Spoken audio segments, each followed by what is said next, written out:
না। আমি নামাজও পড়ি, আবার অশ্লীল ভিডিও দেখি। আমি সকালে তওবা করে বিকেলে দেখি, বিকেলে তওবা করে সকালে দেখি। এরকম সমস্যা আমার অনেক যুবক ভাইদের আছে না নাই? তোমাদের যাদের এই সমস্যা, তাদের মোবাইলের ওয়েলকামিং নোটে তুমি লিখে রাখবে, আল্লাহ ইজ ওয়াচিং মি, মানে আল্লাহ আমায় দেখছেন। তুমি যেই ল্যাপটপ ইউজ করো, ওই ল্যাপটপের এক পাশে টাইপ করে তুমি লিখে রাখবে, আল্লাহ সুবহানাহু ওয়া তাআলা ইজ ওয়াচিং মি, তিনি আমায় দেখছেন, তিনি আমাকে প্রত্যক্ষ করছেন। পৃথিবীর কেউ দেখে না।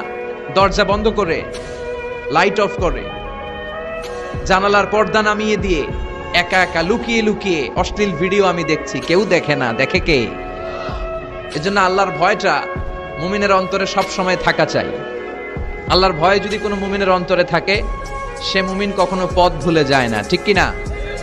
যাদের হৃদয়ে আছে আল্লাহর ভয়, তারা কবু পথ ভুলে যায় না। আল্লাহর প্রেম ছাড়া এই দুনিয়ায় কারো কাছে কোনো কিছু চায় না। পড়েন, শিল্লায় বলেন, ঠিক কিনা?